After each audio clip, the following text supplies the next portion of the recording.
Welcome back to my channel. Let's create a large-scale artificial tree. And I'm going to be doing that by utilizing a branch that my sister gave me from one of her larger trees.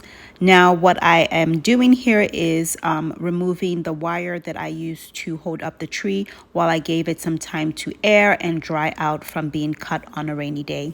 So that's what I'm doing here on my balcony. I attached it to this metal shelving that I had, just again to make sure that it has enough time to dry out, make sure that if there are any sort of insects or bugs living in there, they sort of can vacate my branch before I bring it into my space. So it is a large branch. It may not seem that way, but as you can see, it's taller than me. I'm going to go ahead and bring it inside because I want to make sure of exactly where I want it placed.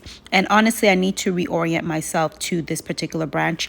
It's been a couple of weeks since I sort of tied it up, or probably almost a month. So now I want to make sure that I bring it inside and check it out. All right, so here is the branch. As you can see, it is pretty tall. I'm hoping to pot it in a planter that will be sent that corner right there. I need to find a way to either elevate it. Otherwise, I'm probably going to have to cut it, and I don't want to do that. So I just have to think about getting it above that window or door area, just so that it doesn't impact the entry and exit to the balcony. I'm thinking of cutting that stem there, but I don't think I'm going to. I am going to try to figure it out. It may take some time, but this is generally the placement or where I want this tree to be. So I'm going to go ahead and get into DIYing and adding the leaves on. All right, so here's the next day. I decided to go ahead and test out the process of adding some of the leaves because I just wanted to kind of understand what I was doing. So that's what I'm doing here, and I wanted to get my method down. So these are some berries that are on the tree, at least that's what I'm calling them. I wanted to remove them, but I'm actually going to keep them. The problem is that they shed these tiny little black leaves. There are tiny little black leaves all over my carpet. So what I'm planning to do is spray them down with some sort of sealant to see if it can mitigate or stop the shedding. I may try some Mod Podge, but I think I have some sort of sealant. So I'm going to go ahead and try that. Okay, so here I decided to use the Mod Podge, and I'm going to test that. I'm probably going to do one or two more, test that and see. Again, I'm going to give it a shake and then see if anything drops on the carpet, and that's how I'll know. On these, I sprayed my sealant. I honestly really just had some fabric sealant. For some reason, I don't have another type of spray paint sealant here. I thought I did, but I'm using that, so I'm going to test it out as well on these and then do again a shake and see if that works. So I'm going to give them about maybe 15-20 minutes until hopefully that one dries clear, and I will do the test that way. So the sealant definitely worked. The Mod Podge not so much. I am very happy with the results. The berries are not shedding any of those leaves. So I'm just going to go ahead and continue to add my leaves onto this portion of the branch.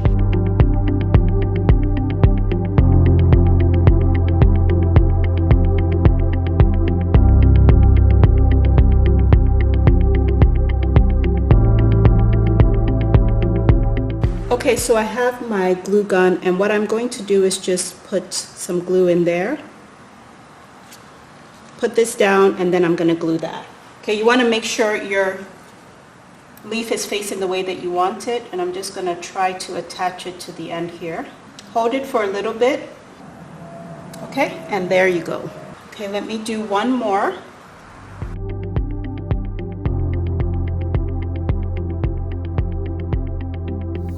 So those are the two that I just attached, as you can see. So for some of the other branches, like something like that, it's important to kind of cut it probably a little shorter so that you can actually attach it, but it doesn't have this long stem. I'm trying to think of scale depth, positioning, and things like that as I'm doing this, and I'm just kind of bouncing around from one spot to the other. But let me show you what I mean by why it's important to trim a longer stem just a little bit shorter before you attach the faux leaf. So I'm going to cut this one here down and trying to keep that much. I want this one to be a little longer because I want it to extend. So I may just snip that just a bit, but I'm trying to be mindful because I don't want to snip off more than I want to. Okay, taking another leaf, doing the same thing. Again, make sure you have it the way you want it. And for a branch like this, you want to be delicate and you want to be patient. I want this particular leaf to face up and not sort of be slanted. It may have a natural slant after I'm done and I release it, but for right now I would like it to face straight. And because the actual tiny twig is delicate, I have to basically hold this for a while. So that's what you may have to do as well, and sort of hope for the best.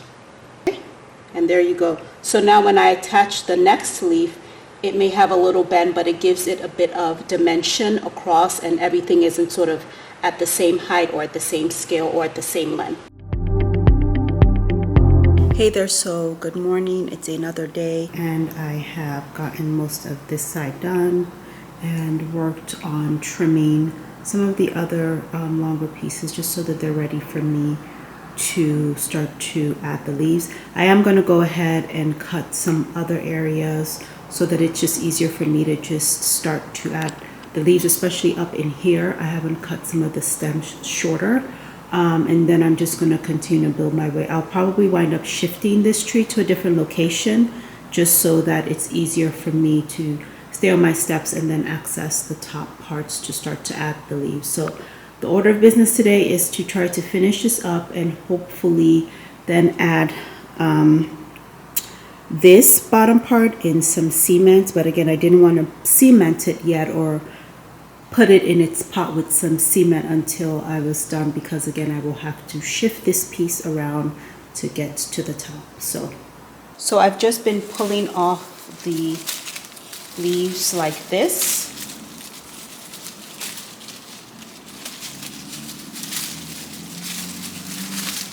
And then I take those, and that is what I am gluing on here. So all you're going to need for this project would be the leaves and a glue gun. That is all I used. I did not need to use a method of drilling a hole into my branch and then taking a full stem with leaves and then attaching it to my branch. I didn't have to do that because my actual branch had a lot of mini stems. Now that I have completed the bottom portion of my branch slash tree, I'm going to be using that word interchangeably. I am now moving my tree slash branch over to my stairs so that I can easily access the top. Unfortunately, my ladder just wasn't tall enough to allow me easy access to the top, so I needed to move it to a place where I could climb my stairs and then access the top. I was waiting for a new sectional after selling my old one, so I actually thought, wow, this was really perfect timing, because if my new sectional was in my living room, I wouldn't have had access to be able to put the tree here and then get to the top. So I'm just going to go ahead and continue to fill in the rest of the leaves and then get this all done so that I can begin the component of adding it to a bucket and then adding either some quick drying cement so that we can get it set and ready for the next day.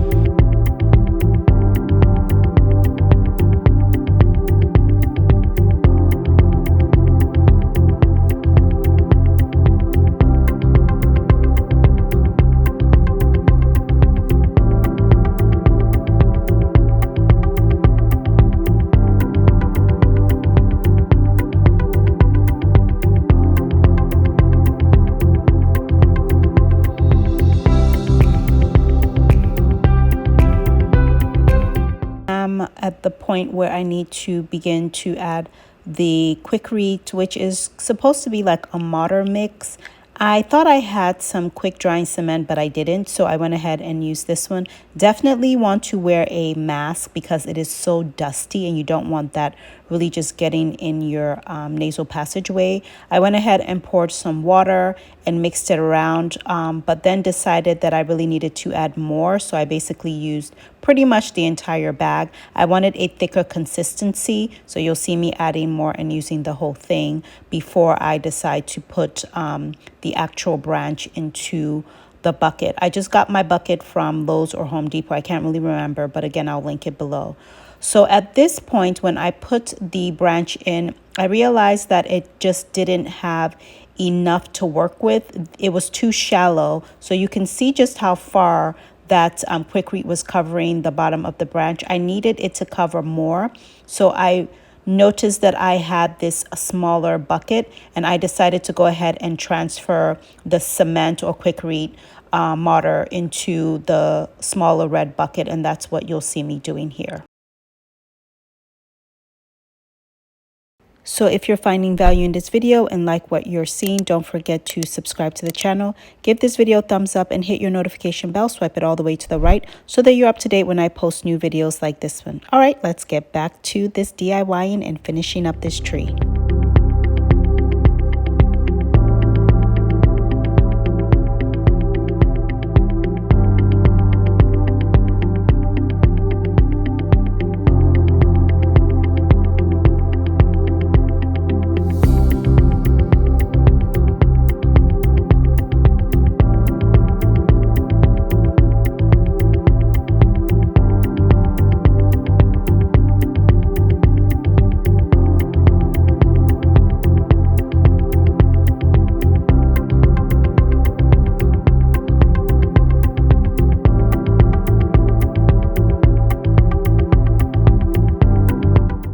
Now that this is done, I'm going to give it another good mix before adding my branch. And you'll see how much further the quick read covers the branch now that it's in a smaller bucket. It's going to give it the amount of coverage so that it can actually firm up really well. All right, so as you can see, this has finally dried up. I'm going to use my stick to test it out. So you can see how firm that is. I still have the 2 chairs propping it up, but I am going to move that shortly. But I went ahead and finished up most of the top, and it's looking so beautiful. So I'm going to go ahead and move the chairs, the ladder that I used to get up on this side, and then I am just going to go ahead and probably leave it here for now, just because I have a planter pot that I ordered that is on its way that I think will just really elevate this and bring it all completely together. But so far, really loving the way that this has turned out today. It is absolutely gorgeous, completely exceeded my expectations, and I didn't have to do much because all I did was really just attach these to the stems. I had a lot of branches on this tree, and so it just really worked out perfectly. I didn't have to do any additional extra step other than just gluing on these leaves. If you're going to attempt to do one just like this, I think this helps to give you a little bit of an idea of the scale of this tree. And once it's in the planter, I'm going to elevate it further, so it's going to definitely be a lot taller than it currently is. This is a pretty tall tree. It's definitely above the average door height. So the height of a door, it is actually over the height of a door. So we are at the end of this video. I just wanted to mention that I used about 15 of the faux branches to create my tree. So if you're looking to do one at this scale, that's what you may need to pick up from Hobby Lobbies. I will link everything again in the description box. Now I'm waiting for a planter for my tree, and I will be potting it and putting it in its location in part 2 of this video. So make sure that you check out part 2. Don't forget to subscribe, give the video a thumbs up, hit your notification bell, and thank you so much for watching. See y'all in part 2 and the next video.